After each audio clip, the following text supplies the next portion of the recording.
The Chemex has been a popular coffee maker for 8 decades. It's loved as much for the smooth, rich, satisfying coffee it brews as it is for its timeless design. In this video, we're going to show you the classic way to brew with the Chemex and then offer some tips and tricks on how you can tweak your brewing technique to make the coffee exactly the way you want it.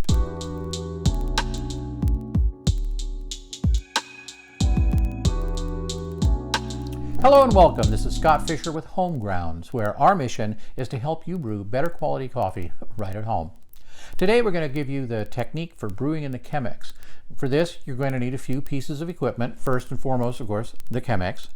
But just as important, the Chemex filters. These are proprietary filters that have some characteristics we'll get to in a few minutes. You're also, of course, going to need some coffee beans, a scale, a grinder, and some kind of a kettle. Now, if you have access to one of those nifty gooseneck kettles, that's terrific. But really, you can make beautiful coffee just with any kind of a stovetop kettle, electric kettle, whatever you've got. So first, a few principles before we start brewing. Number one, Chemex uses these proprietary filter papers, which are not only thicker and folded in 4, but they're made of a special formulation of paper that helps remove the polyphenols from the coffee. Now, these are chemicals which can contribute to a bitter flavor. That's one reason the Chemex makes such smooth tasting coffee. Second, you want to make sure the paper gets in so that the 3 sides are aligned here against the pouring spout. This forms a kind of a chimney so that as the hot coffee displaces the bottom, the air comes out easily without making a mess. Thirdly, the combination of the thicker papers and the special construction really require you to rinse them out with boiling water.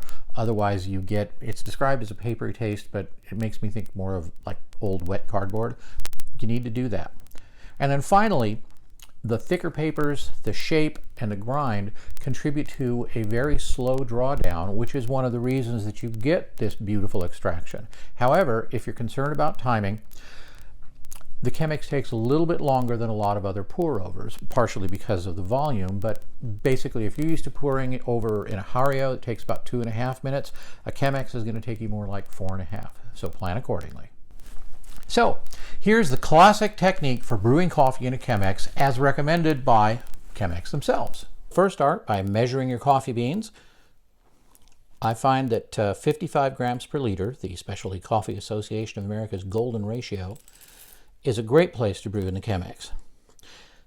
Considering that we're also going to be using 1 liter of water for the 8-cup Chemex in this brew guide, we're just about on the nose. Let's try one more bean and see if we can get it right up to 55.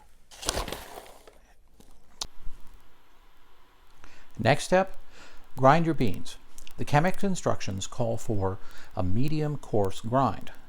What I always do for the sake of consistency, I center my grinder and then move 3 clicks towards the coarser side. Now that's on my Capresso, which has 16 different grind settings. If you've got more grind settings, this works out to about 35 to 40% of the way between dead center and the coarser side.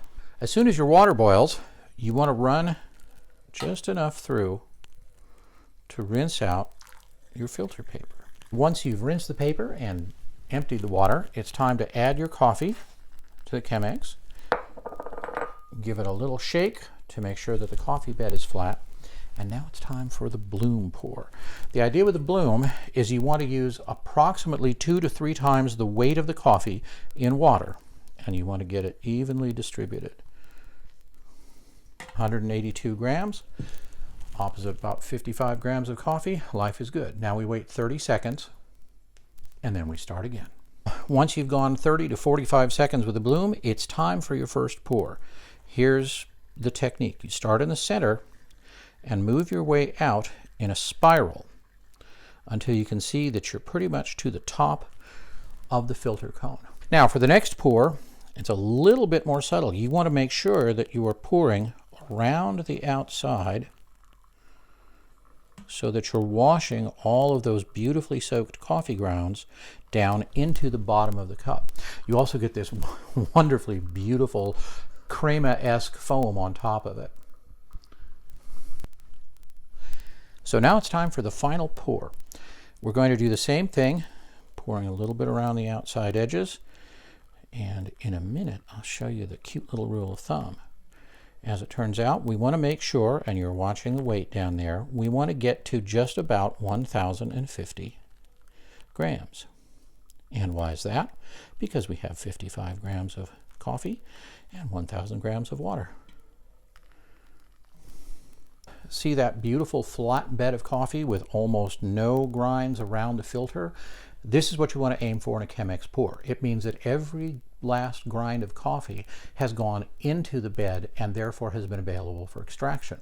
One useful thing to know about brewing in the Chemex: it's not as fussy about timing as a lot of other pour overs. For instance, the Hario, you really need to make sure that you get the water in at very specified times. The Chemex is a lot more immune to that kind of fussiness.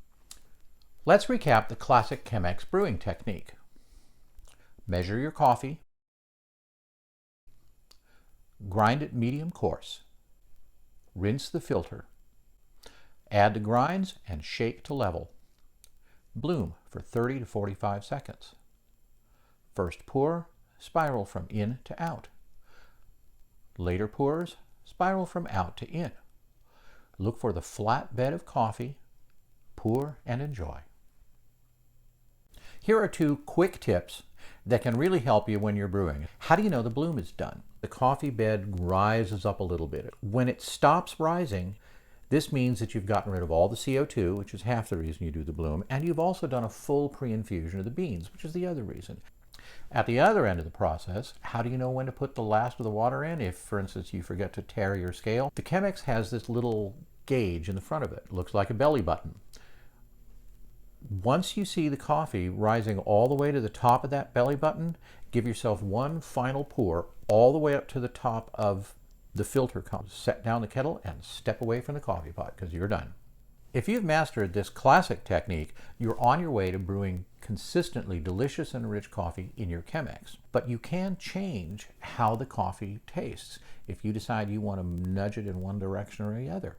And you do this by tweaking the extraction and the brew strength.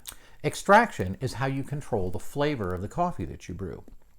A low extraction will bring out all of those wonderful fruity and floral aromas. At the other end of the spectrum, a higher extraction is going to take out the woody notes and highlight the sugars and caramels, the deeper and richer flavors.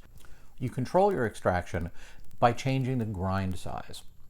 If you want to go with a lower extraction and highlight all those fruit flavors, adjust your grinds 2 or 3 clicks coarser than the standard Chemex. If you want to go for those deeper woody notes and the caramels and maybe a little bit of a toasted flavor, adjust your grind size 2 or 3 clicks towards the finer end of the spectrum.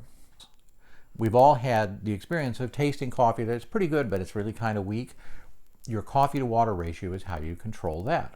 I start at the SCAA's golden ratio of 55 grams per liter.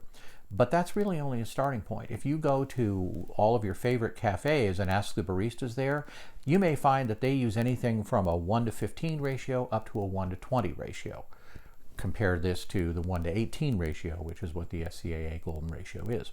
But this way you can find out exactly what brew strength you like, and because it's independent from the grind control that gets you the extraction, you can really fine-tune the brew strength and the extraction levels to get that sweet spot. That's exactly the way you want your coffee. Well, that's the whole point of the craft coffee movement, is to craft coffee the way you love it. Do you brew in a Chemex? Do you maybe have a few tips and tricks to offer our readers? Please let us know in the comments. And while we're talking about that, check out the description for more information about brewing with a Chemex. And finally, please subscribe to our YouTube channel so that you'll be updated every time we come up with some new content about beans, brewing techniques, and more. Until then, this is Scott Fisher with HomeGrounds asking, how do you take your coffee?